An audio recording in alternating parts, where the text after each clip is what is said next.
Wazakhela udumo ngenhlamba laphana ku-social media waziwa ngoMax Makhanye ucela isixoliso-ke kwisilo kanye nonyazi lwezulu. Lokho kulandela amazwi akhe awayethumelele noma ewajikijele ngo-social media laphana-ke kunyazi lwezulu kanye-ke nakwisilo samabandla umdlombane vukudla amadoda. Sawubona kuphi nakuphi lafunye khona nombukisa njengamanje ukubingelelayo uyena Mathindo Acebisi intombi zimqamela amehla akhe abanyeze baqamela imalithi bazi umntana sekhaya ngabe uyibona ekuseni le video ngifisela usuku oluhle lonke nanoma ngabe yiphi inkathi oyibona ngayo ngifisela nje usuku oluhle noma-ke inkathi enhle ngaleso sikhathi oyobona ngaso. Senzokulungele-ke mntana sekhaya uyalazi usiko lala ekhaya ukuthi uyalayikha uma ngabe ubona ividiyo, uma ungakasubscribe ebese uyasubscribe, kanti-ke uma usubscribe-ile kuyintokozo ukuthi siphinde sihlangane kule video mntana sekhaya. Uyayilinda-ke ividiyo ziphele ebese uyakhomenta, wenze sure ukuthi-ke ukhomenta nge-full understanding ukuthi ngempela ividiyo ibikhuluma ngani, ngoba sinenkinga abantu abakhomenta bengazi ukuthi ividiyo ibikhuluma ngani. Thothi umuntu ukhomenta ngasekuqaleni kodwa ngasekugcineni ividiyo ivumelana nalento le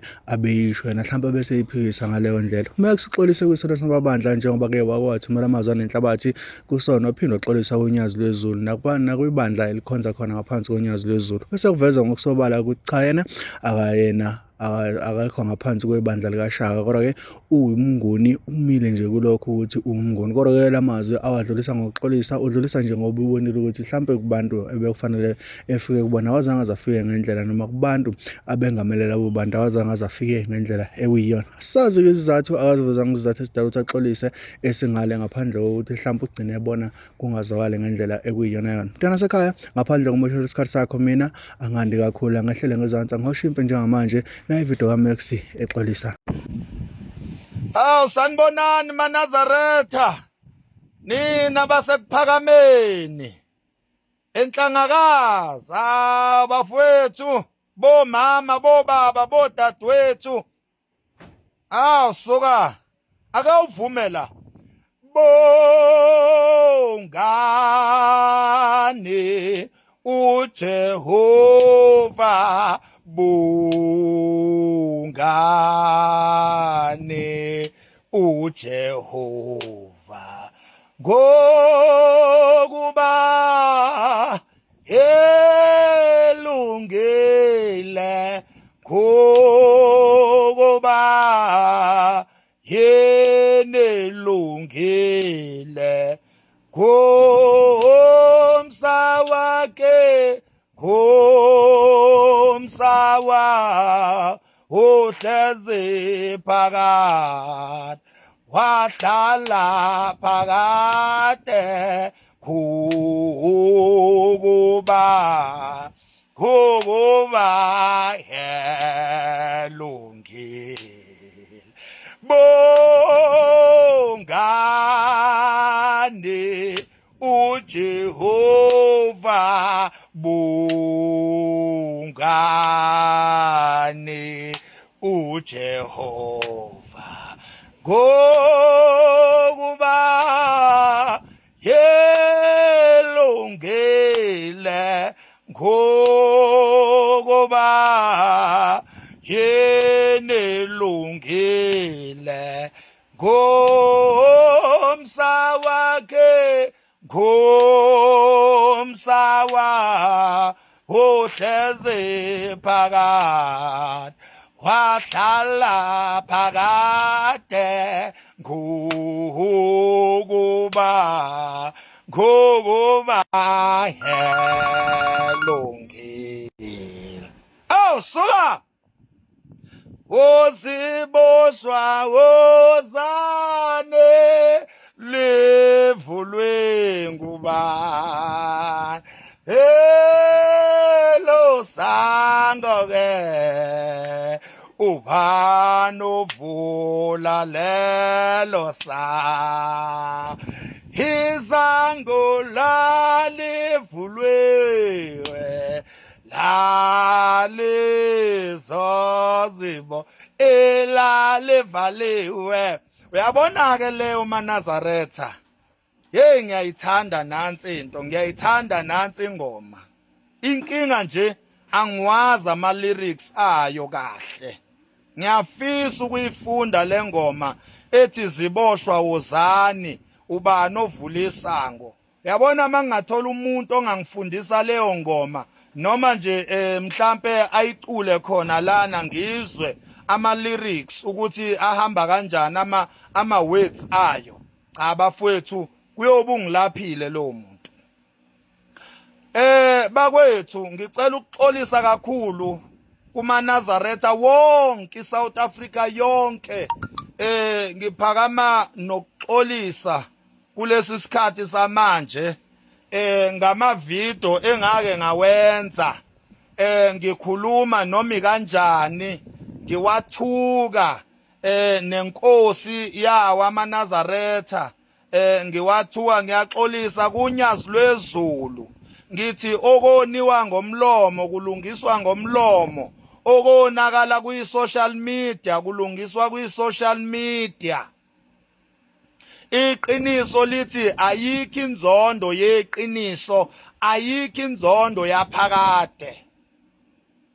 Mina namaNazaretha noma mina noShembe ayikho into ebipersonal ebesibanga. So sengithi ke angixolise ngoba sekubonakele ukuthi eqinisweni ayithandekanga noma ayizwakalanga kahle into engayisho emavidweni ami aphambilini mangikhuluma ngoShembe. Awazange ajabule amaNazaretha, kwaxobeka kabuhlungu kwaShembe uma ngabe ngenza izinkulumo ezixeka uShembe. Ngithi ke ngenxa yalokho bakwethu mawungena la e-accountini yami sengiwadelethile wonke amavideo abegxeka ibandla lakwaShembe kanye nenkosi yakwaShembe okuwunyazi lwezulu. Ngithi nyazi lwezulu ngiyaxolisa Shembe, ngiyaxolisa nyazi lwezulu, ngiyaxolisa kubo bonke abazalwane bakaShembe, kubo bonke abantwana bakaNkulunkulu abasonta ngaphansi kwenkolo kaShembe nobuNazaretha. Ngithi ngiyaxolisa. Yingakho ngicula lengoma, lezi ingoma ezimbili ethi bongani uJehova, maNazaretha wonke bongani uJehova, ngoba nakuba manje ngenza le video kungenxa yakho uJehova wasekuphakameni, uJehova kaShembe. Ukube uJehova kaShembe akekho ngabe le video lena yokuzehlisa yami engiyenza manje ngaba ngiyenzi, kodwa ngoba uShembe ukhona ngenza le video. Anginandaba ukuthi abanye bazongigxeka bathi besikuthemba besithi uyinsizwa. Uma kubiza ukuthi angixolise, ongabu-understand ubunsizwa bokuxolisa okwakhe lokho, kodwa mina ngenza ubunsizwa la.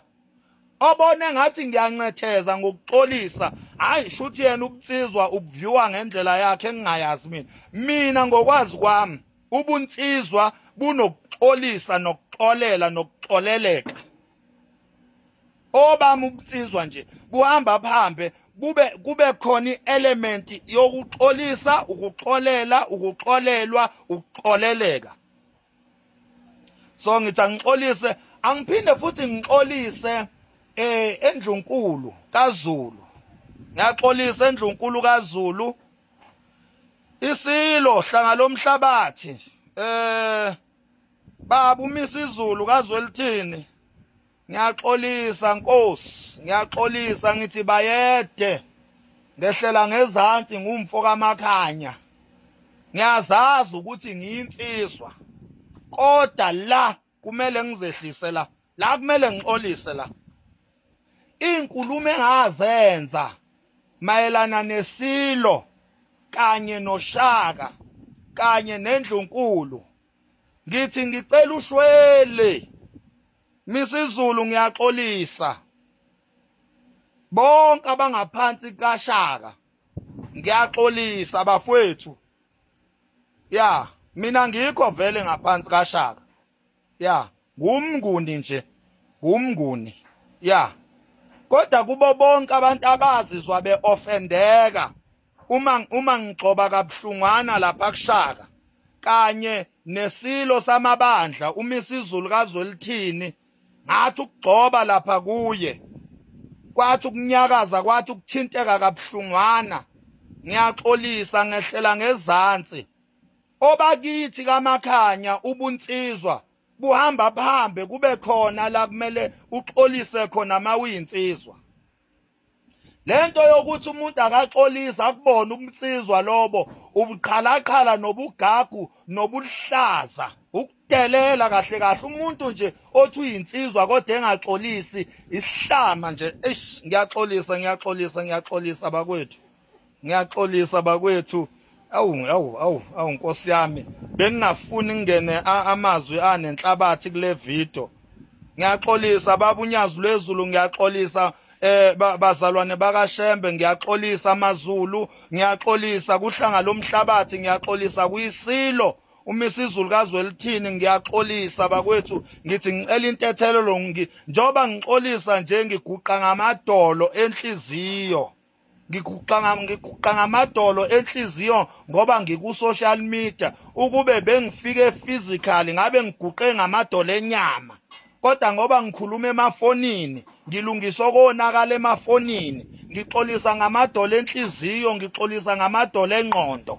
Ngithi ngehlela ngezansi, ngithi maluju intethelelo ngiyayicela eNdlunkulu kumisi izulu kaZwelithini, isilo samabandla, inkosi yamakhosi. Ngithi ngiyaxolisa kuyo baba uShembe Nyazi lwezulu, ngiyaxolisa kuwe.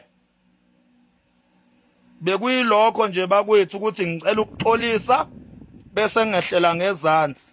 Ngiyabonga.